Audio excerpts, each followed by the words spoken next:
আপনাদের আজকে যে কথাগুলো বলবো এই কথাগুলো আরও অনেক পরে বলার ইচ্ছা ছিল, কিন্তু বেশ কিছু ঘটনা, বিশেষ করে সবশেষ চট্টগ্রাম বিশ্ববিদ্যালয়ে যে ঘটনাটা ঘটেছে সেটার পরে মনে হলো যে পরিস্থিতি খুব বেশি ঘোলাটে হওয়ার আগেই আপনাদেরকে জানানো উচিত। দেখেন, বর্তমান সরকার ক্ষমতা এসেছে, আমরা কিন্তু আমি সরাসরি কিন্তু বিএনপির বিরুদ্ধে ক্যাম্পেইন করেছি এবং আগেও বলেছি যে যে অবস্থা, বিএনপি এবং জামাত এই দুইটা দলের নাম কিন্তু গেল 15 বছর উচ্চারিত হয়েছে এককভাবে না, যৌথভাবে উচ্চারণ করা হতো। বিএনপি জামাত, জামাত বিএনপি, বিএনপি জামাত, জামাত বিএনপি। কোনো ঘটনা হইলেই শেখ হাসিনা বলতো নাশকতার সাথে জড়িত বিএনপি জামাত, জামাত বিএনপি, এইভাবেই কিন্তু। অতএব এই দুইটা দল এখন বাংলাদেশের একটা পক্ষ, আওয়ামী লীগ আরেকটা পক্ষ। সেই পক্ষটা নেই, আপনাদের মাঝে একটা বিরোধিতা তৈরি হয়েছে। সেই বিরোধিতা কি? নির্বাচনের বিরোধিতা। সো সেই বিরোধিতায় আমিও একটা পক্ষ নিয়েছিলাম, এবং কেন নিয়েছিলাম সেটা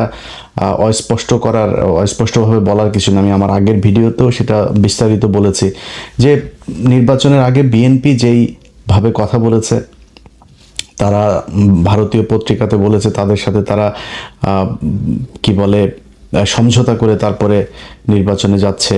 বিএনপির নেতারাও সরাসরি বলেছে, কেন্দ্রীয় নেতা একেবারে মহাসচিব পর্যন্ত বলেছে যে বিএনপি ক্ষমতা এলে সব মামলা প্রত্যাহার করে নেওয়া হবে। বিএনপি আওয়ামী লীগ ভাই ভাই, আওয়ামী লীগের কাছে ভোট চাওয়া হয়েছে, তারা হাদির বিরুদ্ধে অবস্থান নিয়েছে, তারা না ভোটের পক্ষে অবস্থান নিয়েছে, এগুলো প্রকাশ্যেই তারা কথা বলেছে।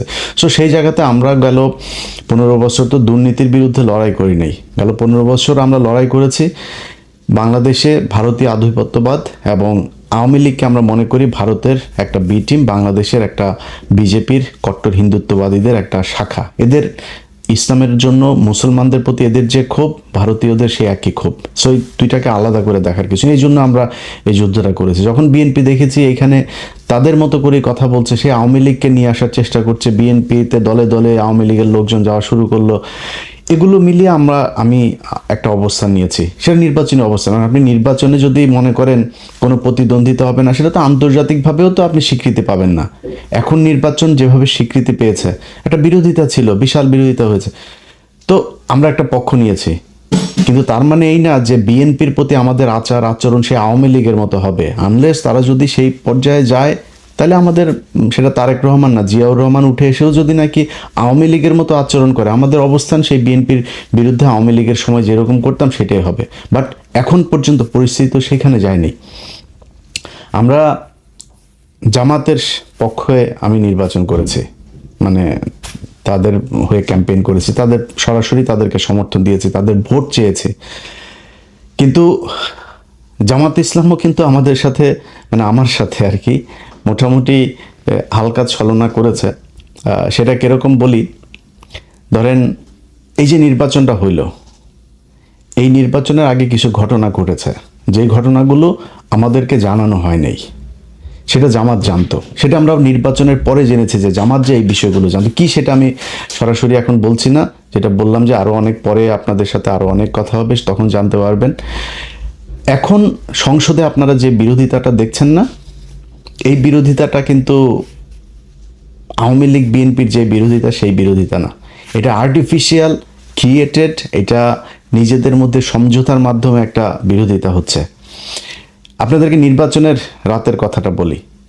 আপনার কি মনে হয় যে নির্বাচনের রাতে জামাত ইসলামকে যেভাবে মিডিয়া কুয়ের মাধ্যমে হারানো হলো, জামাতের এইটুকু শক্তি ছিল না যে তাদের একটা ফাইট করা, তাদের একটা গ্যাঞ্জাম বাঁধানো, তাদের একটা প্রতিবাদ করা, এমনকি গণমাধ্যমে কথা বলার সময় তারা কতটা সহনশীল হয়ে তারপরে কথা বলেছে, এগুলো আপনারা মনে আছে।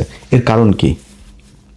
এখন আপনারা যেগুলো দেখছেন সংসদের ভেতরে, আচ্ছা এক এক করে যদি বলি, ধরেন আমাদের ছিল কি, আমাদের ছিল যে আওয়ামী লীগকে যেন ব্যাক করতে না দেওয়া হয়। নির্বাচনের আগে বিএনপি যেমন করেছে, নির্বাচনের পরে কি বিএনপি সেই ধারাবাহিকতা বজায় রেখেছে? তারা নির্বাচনের পরে এসে সেই আওয়ামী লীগের কার্যক্রম নিষিদ্ধ তো রাখলই, সেটা শুধু আপনার অধ্যাদেশ না, সেটাকে আইনেও পরিণত করা হলো।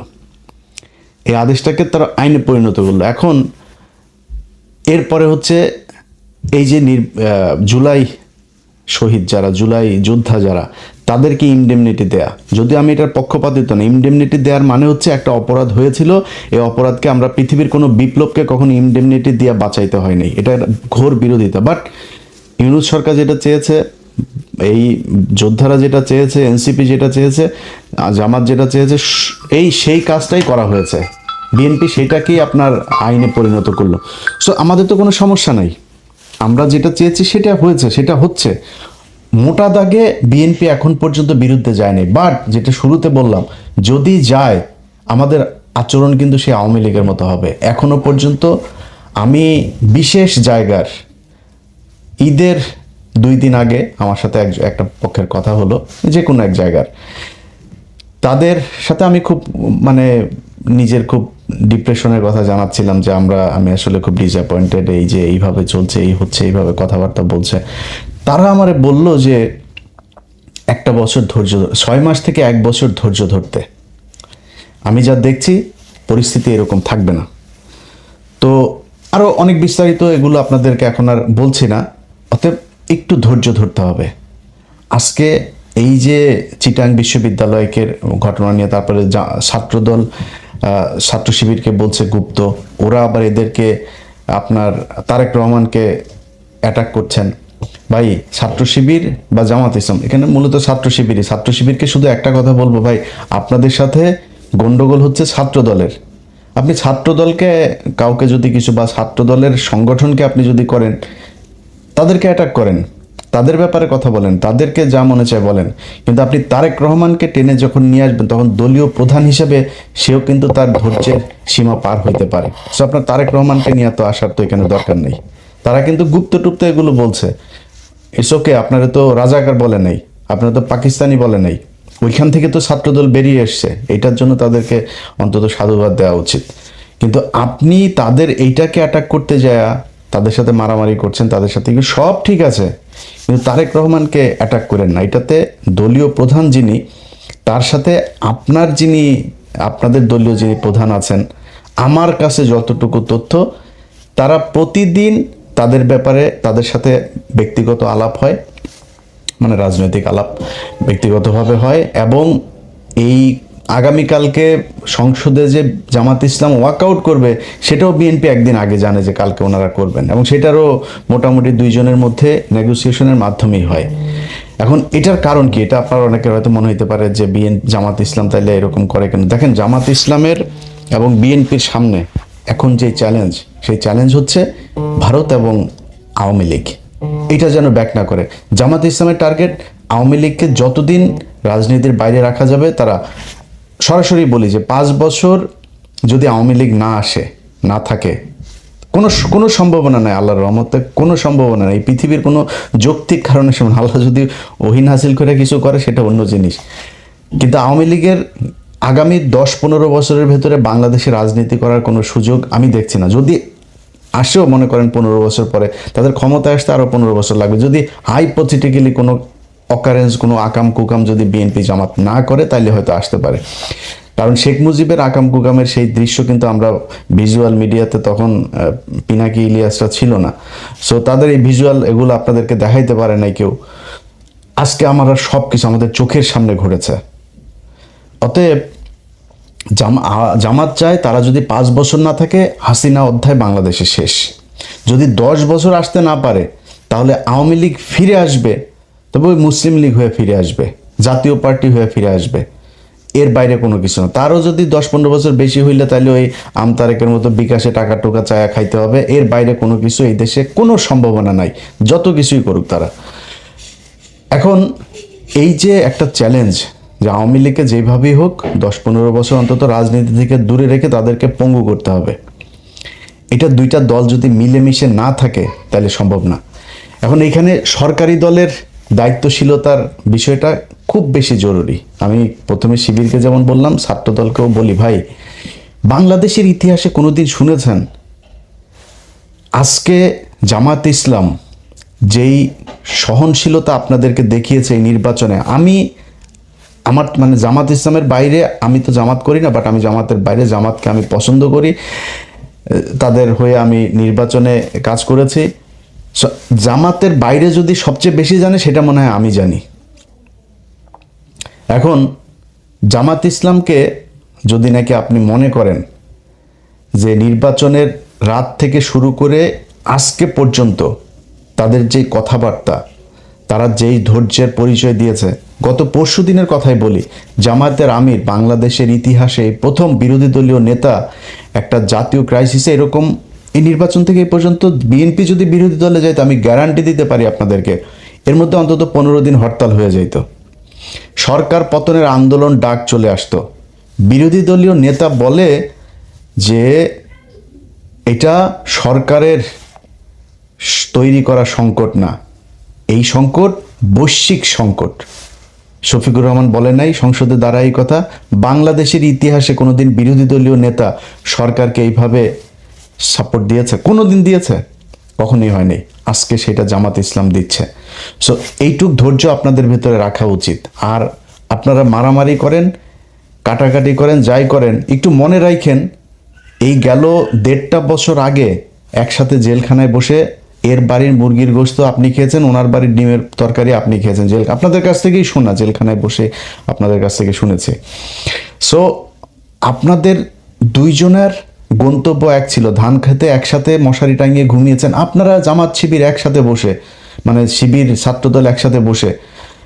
আমার সাথে ইন্টারনালি এখনো অনেক শিবিরের, মানে জামাতের আর বিএনপির দুই নেতা, বড় বড় নেতা, দুই নেতা একসাথে কনফারেন্সে কথা বলি, কি খাদের দুইজনের ভেতরে এটা আছে। কিন্তু আপনারা যেই দুইজনের ভেতরে একটা সাংঘর্ষিক পরিস্থিতি তৈরি করছেন, অ্যাজ ইফ আপনারা আওয়ামী লীগ এবং বিএনপি, আওয়ামী লীগ এবং ছাত্র শিবির, এটা ভাই করা ঠিক না। আপনাদের ভেতরে সমস্যা থাকবে, 15 বছরের চিত্রগুলো একটু মাথায় নিয়ে আসেন, নিয়ে এসে তারপরে এই দ্বন্দ্বগুলো করেন। দ্বন্দ্ব থাকবে আপনাদের ভিতরে, দুই পক্ষের এক রকমের চিন্তাভাবনা হবে না। কিন্তু ছাত্রদলের, বিশেষ করে বলি ছাত্রদলের ভাইরা শোনেন, আপনারা যদি রাগ করেন না ভাই, বিএনপি ছাত্রদল আপনারা রাগ করলে সমস্যা। আপনারা এখন আমাদেরকে মনে করেন আমরা মনে হয় আওয়ামী লীগ হয়ে গেছে। ভাই আমরা আপনাদের এখন অনেক পোকামাকড় আছে, অনেক কুকুর বিড়াল আছে, এগুলো চারপাশে দুধ ছিটান, তো কাকের অভাব নেই।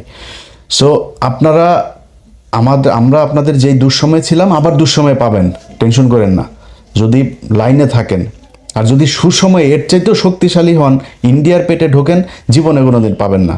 সো আপনাদেরকে শুধু একটা কথা বলি, আওয়ামী লীগ যেই স্টাইলে বিশ্ববিদ্যালয় চালিয়েছে ছাত্রলীগ, সেই একই স্টাইলে যদি আপনারা এই টেন্ডারবাজি, সেই আপনার ওই guest room test room culture, আপনি সেই রিগিং টিং সব এই যদি আগের মতোই যদি শুরু করেন, তাইলে কিন্তু ভাই অবস্থাটা সেই ছাত্রলীগের মতোই হবে। সামনাসামনি অনেকে কিছু বলতে পারবে না, সবাই শিবিরের সাথে যোগ দিয়ে আপনাদের সাথে গ্যাঞ্জামও করবে না, কিন্তু মনের ভেতরে ঘৃণাটা থাকবে। আপনি দেখেন এই ছাত্রলীগ বিশ্ববিদ্যালয়, পুরো বিশ্ববিদ্যালয়টাকে তাদের বিরুদ্ধে খেপিয়ে তুলেছে 15 বছরে। তারা বুঝতেই পারে নাই এই পরিস্থিতি যে হবে, এটা কিন্তু তারা বুঝে নাই। তারা কি করেছে, তারা তাদের মতো করে চলেছে। আরে বাবা, বিশাল ছাত্রদলের ওই যে সভাপতিটা ছিল ঢাকা বিশ্ববিদ্যালয়, এখনো মনে আছে, কালো চশমা চোখে দিয়া, কোথায় তোরা? সাদ্দাম, এই যে এরা টোকাই মোকা, এগুলো কোথায় এখন? কোনো দেশের মানুষ তাদের পক্ষে নাই।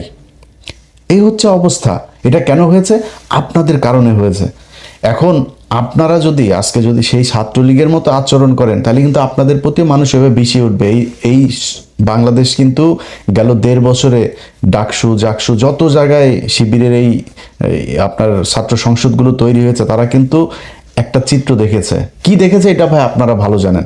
বিএনপির লোকজন, আপনাদেরকে বলি ভাই, আপনারা যদি এখন মনে করেন যে মানে তর্ক করার জন্য গায়ের ধাক্কা দিয়ে একটা কথা বলবেন, বলতে পারেন, রাজাকার মাজাকার হাবি জাবি গালাগালি করে কথা। অনেক ভাইদের এখন দেখি ফেসবুকে, আমার এক সময় খুব ক্লোজ ছিল, তারা এখন আমাদের বিরুদ্ধে যায়, কোনো সমস্যা নেই। আপনার মতো এরকম 2-4-5 হাজার মানুষ আমাদের বিরুদ্ধে বললে যাবেও না, আসবেও না। কিন্তু নিজেরে কোশ্চেন করেন তো, আপনি যেই এমপি সাহেবের হইয়া রাজনীতি করেন, ধান্দাবাজি করে, টেন্ডারবাজি করে, জামাতের লোক, জামাতের এমপি, আমার বিভাগের কথাই বলি আপনাদের, আমার বিভাগের এক এমপি খুব সুপরিচিত সারা দেশে, তিনি গত সপ্তাহে ফোন করছেন, করে বলতেছে, ইলিয়াস ভাই একটু পরামর্শ চাই। কি ভাই? দেখেন বিএনপির লোকজন এইভাবে এসে বিভিন্ন কাজটা, যেগুলো তাদের লোকজনকে কোনো নিয়ম শৃঙ্খলা নাই, তারা এইভাবে জোর করে চাচ্ছে। তো কেন্দ্রকে জানাইলাম, কেন্দ্র বলল যে বেশি বাড়াবাড়ি করার দরকার নেই বিএনপির সাথে। এই হচ্ছে অবস্থা ভাই। আপনারা এগুলি করেন, আপনাদের রাজনীতিটাই 2 নাম্বারই করার জন্যই করা, এটা নিয়ে কিন্তু সমস্যা নাই। আমাকে যারা গত 15 বছর দেখেছেন, বিশেষ করে শেষ 8 বছর আমার এই ফেসবুক ইউটিউবে যারা আমাকে দেখেছেন, আমি সরাসরি একটা কথা বহুবার বলেছি যে বিএনপি যদি আওয়ামী লীগের মতো 15 বছর ক্ষমতায় থাকে, দুর্নীতির ক্ষেত্রে আওয়ামী লীগের চাইতে বেশি হইতে পারে। এই কথা যারা আমার ভিডিও দেখেছেন আপনারা স্বীকার করেন যে হ্যাঁ, এটা ইলিয়াস বলেছে। আজও বলছি, দুর্নীতিতে আপনারা তার চাইতেও ভালো কিছু করবেন, এটা আগেও আপনারা প্রমাণ করে গিয়েছেন। দুর্নীতি নিয়ে আমাদের কোনো সমস্যা নেই ভাই, আমি এটা নিয়ে গ্যারান্টি দিতে পারবো না। এই বাংলাদেশ গত 1.5 বছরে দেখলাম তো, আসিফ নজরুল আর ইউনূসের মতো লোক লোভ সামলাইতে পারে নাই, এই দেশের নিয়ে আর আমার এই দুর্নীতির ব্যাপারে কোনো হিসাব নেই। নিজেরা এখন জুতা দিয়ে পিটাইতে মন চায় যে কেন কিছু টাকা পয়সা কামাই নেই গেল 1.5 বছরে, অনেক সুযোগ এসেছিল কামাই নেই, সেই টাকাগুলো থাকলে এখন আবার নিজের টাকা পয়সা নিয়ে টেনশন করতে হইতো না। তো আপনারা দুর্নীতি করেন, এটা মাইনে নিন। সো আপনাদের চাইতে তাদের চরিত্র কিন্তু উন্নত, এই জায়গাতে অন্তত উন্নত। এটা আপনারা না বুঝলে, গত নির্বাচনে আপনারা দেখেছেন কারা কাদেরকে ভোট দিয়েছে। আপনাদের মানুষকে ভোট দিতে না দিতে যাওয়ার জন্য আপনারা বিভিন্ন জায়গায় গ্যাঞ্জাম করেছেন। এটা নির্বাচনের দিনের ভিডিও আমার এই চ্যানেলেই দেখতে পারবেন, এটা আপনারা করেছেন। এখন আজকে যদি আপনারা তাদের সাথে এই ধরনের আচরণ করেন, তারা তো আপনাদের চাইতে উন্নত চরিত্রের ভাই, তারা বিরোধী দল হিসেবে আপনাদেরকে ভদ্রতা দেখাচ্ছে, সহনশীলতা দেখাচ্ছে, অথচ আপনারা তাদের উপরে এইভাবে আওয়ামী লীগ ছাত্রলীগের লোকজন নিয়ে তারপরে হামলা করছেন। এই জিনিসটা করেন না। সো দুইজনের কাছে 2টা অনুরোধ থাকলো ভাই, একটু সাবধানে। আপনাদের মূল নেতা কিন্তু তলে তলে কিন্তু ঠিক আছে। আরও কিছু দেখবেন, আগামী 1 বছরে বাংলাদেশের সাথে ভারতের যুদ্ধও বাড়তে পারে, এই জন্য প্রস্তুতি থাকেন। বাংলাদেশের মানুষ প্রস্তুত আছে। তারেক রহমানকে বলতে চাই, তারেক রহমান, বিএনপি, আমি ইলিয়াস হুসাইন প্রথম ব্যক্তি হব ইউএসএ থেকে ফ্লাই করব বাংলাদেশ ইনশাল্লাহ, যদি ভারতের সাথে আপনাদের উপরে যদি ভারতের কোনো যুদ্ধ শুরু হয়, সেই পরিস্থিতি যদি হয়, যদি হয়।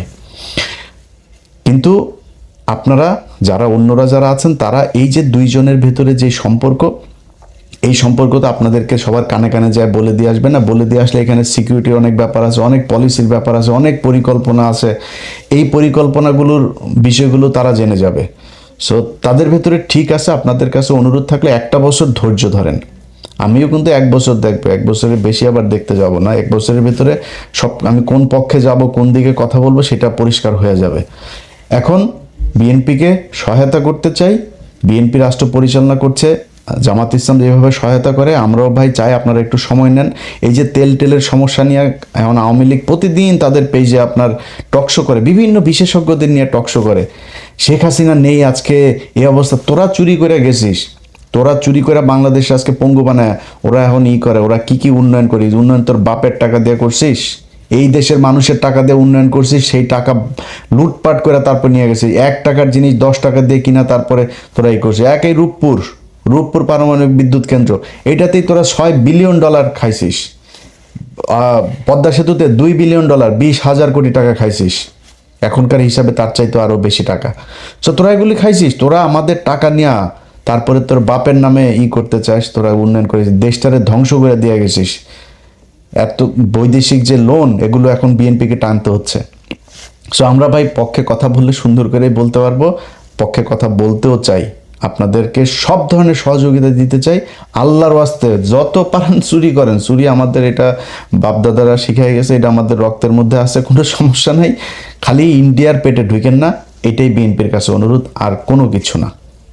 যে কোনো বিষয় পাবেন, যে কোনো ব্যাপারে জাস্ট আমাদেরকে একটু বুঝাইলে হবে এই বিষয়টা এইভাবে হচ্ছে, এইভাবে করতে। আমাদের আমরা খোলা চোখে একরকম দেখবো, ভেতরে যদি আরেক রকম, সেটা তো আমাদের জানতে হবে, বাস জানাইলেই হবে খালি। যাই হোক, বিএনপি এবং জামাত 2টা দলের ছাত্র সংগঠন, আপনাদের কাছে অনুরোধ থাকবে, এবং ফেসবুকে যারা আছেন বিশেষ করে আপনাদের কাছে অনুরোধ থাকবে ভাই, চিটাং বিশ্ববিদ্যালয়ে গিয়ে কিন্তু তারেক রহমান মারামারি করে নেই।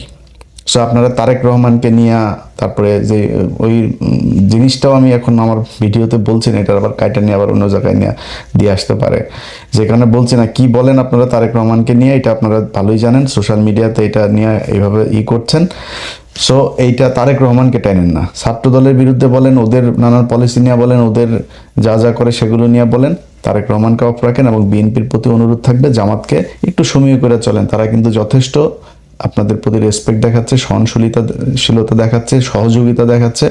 সো দেশটা সামনের দিকে নিয়ে যাইতে হবে। সামনের দিকে নিতে হলে আগে এই ইন্ডিয়া এবং আওয়ামী লীগকে বাদ দিতে হবে। সেটার জন্য কাজ চলছে, সেই কাজগুলো ঠিকমতো হোক। যেভাবে শুনছি, আল্লাহ যেন সেটা সত্যি করান, সেরকম হয়, এটাই চাই।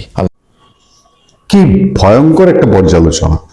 এ ভদ্রলোক ফরহাদ মজহার বাংলাদেশে নিশ্চিতভাবে একটা সাংঘাতিক চিজ, খুব সাংঘাতিক চিজ। তিনি আওয়ামী লীগ বিরোধী অবস্থান তো ছিলেন, তার গুমটুম নিয়ে বহু কাহিনী ঘটেছে।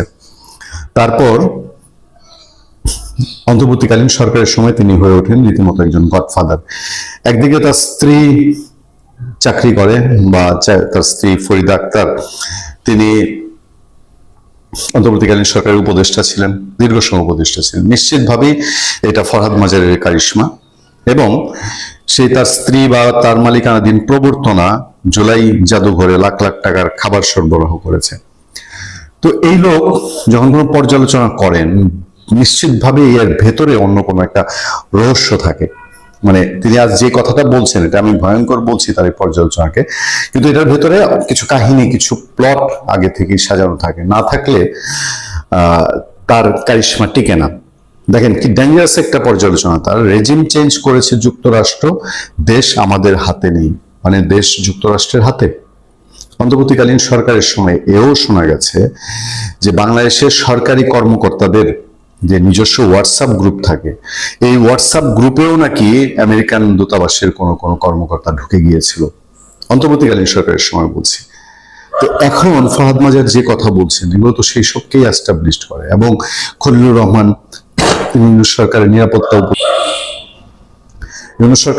উপদেষ্টা থেকে তারেক রহমান সরকারের পররাষ্ট্রমন্ত্রী। ফলে এই ফরহাদ মাজারের আজকের এই বক্তব্য নিশ্চয়ই মানুষকে ভাবিয়ে তুলবে। কবি ও চিন্তক ফরহাদ মাজার বলেছেন, যুক্তরাষ্ট্র এখানে রেজিম চেঞ্জ করেছে, তারাই এখন ক্ষমতায় রয়েছে। ক্ষমতা আমাদের হাতে নেই, সামনে অনেক বড় বিপদ রয়েছে, বাইরে হিন্দুবাদী বিপদের আশঙ্কা রয়েছে, তাই বিপ্লবী চেতনায় ঐক্যবদ্ধ হওয়ার বিকল্প নেই। মঙ্গলবার রাজধানী কাকরাইলে institution of diploma engineers Bangladesh ভবনে এনসিপি সমর্থিত সংগঠন ন্যাশনাল ওলামা অ্যালায়েন্সের শাপলা গণহত্যা বিচারহীনতার একযুগ শীর্ষক আলোচনা সভা ও তথ্যচিত্র প্রদর্শনীতে বিশেষ অতিথির বক্তব্যে তিনি এসব কথা বলেন। একটা কিন্তু কানাঘোষা রয়েছে যে ফরহাদ মাজারের স্ত্রী ফরিদা আক্তার তিনি এনসিপিতে যোগ দিতে পারেন। আমরা মোটেও অবাক হব না। ইউনূস সরকারের আরো কিছু উপদেষ্টা, ইভেন আসিফ নজরুল সহ, যদি সামনের নির্বাচন আসতে আসতে এনসিপিতে যোগ দিয়ে ফেলেন। ফরহাদ মজহার বলেন, শাপলা হত্যাকাণ্ডের বিচার চাই, হাসিনা ব্যবস্থা টিকিয়ে রাখা হয়েছে, নির্বাচনের মধ্যে দিয়ে হাসিনাকে উৎখাত করা হলেও গাঠনিক ক্ষমতা অর্জন করা যায়নি। এনসিপি ন্যাশনাল ওলামা অ্যালায়েন্সের আহ্বায়ক মাওলানা আশরাফ উদ্দিন মাহাদির সভাপতিত্বে আলোচনা সভায় আরো বক্তব্য রাখেন হেফাজতে ইসলাম ও খেলাফত মজলিসের নায়েবে আমির মাওলানা আহমদ আলী কাশেমি, এনসিপির উত্তরাঞ্চলের মুখ্য সংগঠক সার্জিস আলম, যুগ্ম আহ্বায়ক সরোয়ার তুষার, গবেষক মুসা আল হাফিজ ও ইউএনএর সদস্য সচিব মাওলানা সানাউল্লাহ খান প্রমুখ। দর্শক, ফরহাদ মাজার যখন বলবেন যে আমেরিকা এখনো দেশ চালায়, তাহলে এই যে আমরা মুক্তিযুদ্ধ করে স্বাধীনতা, সার্বভৌমত্ব, এখনো আমরা স্বাধীনতার জন্য গর্ব করি, তাহলে কি এই প্রশ্ন তোলা যায় না যে 71 সালে তো শুধু পাকিস্তান হারেনি আমাদের সাথে যুদ্ধে? মানে 1971-এ পাকিস্তান পরাজয় হয়েছে, কিন্তু পরাজয় হয়েছে পরোক্ষভাবে আমেরিকার। আমেরিকা পাকিস্তানকে সমস্ত সাপোর্ট দিয়েছিল। এবং তাহলে এই প্রশ্ন তোলা কি খুব অবান্তর হবে যে 71 সালের পরাজয়ের যে প্রতিশোধ বাংলাদেশের রাজাকার, আলবদর, স্বাধীনতা বিরোধীরা 24-এর 5ই আগস্টের মধ্যে দিয়ে নিয়েছে, সেটা মূলত আমেরিকারও প্রতিশোধ নেয়া, এবং সেই প্রতিশোধের অংশ হিসেবে বাংলাদেশকে এখন পরোক্ষভাবে তাদের গোলাম, তাদের একটা উপনিবেশ বানিয়ে রাখছে। ভালো থাকবেন, সুস্থ থাকবেন। আপনার সাথে আমি আতিক রহমান, পূর্ণিয়া।